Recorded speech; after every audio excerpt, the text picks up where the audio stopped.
ধানুয়াঘাটা হাটে আজকে পেঁয়াজ রসুন আমদানি খুবই কম হয়েছে।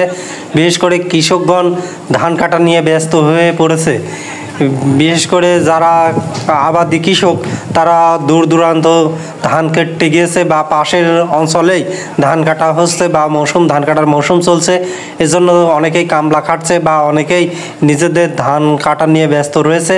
এজন্য পেঁয়াজ রসুন আমদানি কম হয়েছে, তবে দামের কোনো পরিবর্তন হয় নাই, দাম একই রয়েছে। বিশেষ করে সর্বোচ্চ ধানুয়াঘাটায় বিক্রয় হয়েছে 4,041 করে, মাঝারি কোয়ালিটির রসুন বিক্রয় হয়েছে 3500 থেকে 3600। এরপরে ফাটা রসুন বিক্রয় হয়েছে 2300 থেকে 2400, কুচি রসুন বিক্রয় হয়েছে 2300 থেকে 2400। পেঁয়াজের বাজার কিছুটা স্থিতিশীল রয়েছে, অর্থাৎ কোনো পরিবর্তন হয় নাই।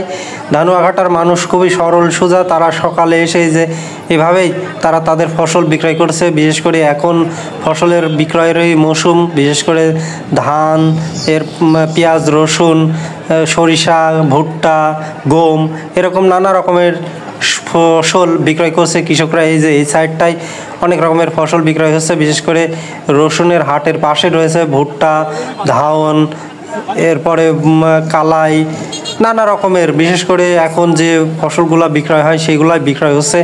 অনেকেই কৃষক বিক্রয় করছে বা কেউ বা এখনও বসে রয়েছে, দামাদামি করছে।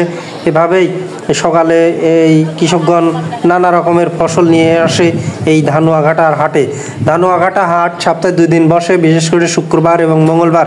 এই হাটটির অবস্থান পাবনা জেলার ফরিদপুর উপজেলার হাদল ইউনিয়ন ভবনের পাশেই অবস্থিত এই হাট। এই যে বিল্ডিং দেখা যাচ্ছে এটাই হচ্ছে হাদল ইউনিয়ন পরিষদ। এখানে সবজি বা কাঁচা তরি তরকারির দোকানও বসেছে। বিশেষ করে তরমুজের দোকান অনেক বেশি বসেছে। এই তরমুজের দোকানে নানা রকমের তরমুজ বিক্রয় হচ্ছে। বিশেষ করে কোনো তরমুজ 40 টাকা কেজি, কোনোটা 30 টাকা কেজি, আর কোনোটা 20 টাকা কেজি মানভেদে বিক্রয় হচ্ছে। এখানে নানা রকমের অস্ত্রপাতি বিক্রয় হচ্ছে। কৃষকগণ তাদের যে ধান কাটার মৌসুম, এখন যে হাইসি বা কাঁচির প্রয়োজন সেগুলো ক্রয় করছে পাশের দোকান থেকেই। পাশাপাশি অনেক দোকান বসেছে কাঁচা তরি তরকারির, সেই কাঁচা তরি তরকারির দোকান থেকেও কৃষকরা নগদ অর্থ দিয়ে সেই সবজিগুলো ক্রয় করছে। বিশেষ করে তারা সকালে অনেক রকমের পণ্য সামগ্রী এনে বিক্রয় করে যে নগদ অর্থ পেয়েছে সেই নগদ অর্থ দিয়েই কাঁচা বাজার করে নিয়ে যাচ্ছে। পাশাপাশি অনেকগুলো মাছের দোকান বসেছে। বিশেষ করে এই যে ছোট ছোট খুচরা মাছের দোকান, অর্থাৎ জেলেরা মাছ মেরে এনেও এখানে বিক্রয় করে সরাসরি।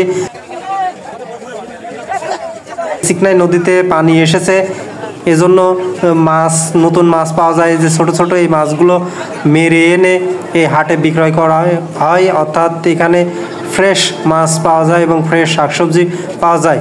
এভাবেই ধানুয়াঘাটার হাট সার্বিকভাবে আমি নিজে সরজমিনে হেঁটে হেঁটে দেখলাম এবং যে ধানুয়াঘাটার মানুষ খুবই সরল সোজা, তা আমি দেখে খুবই মুগ্ধ হলাম।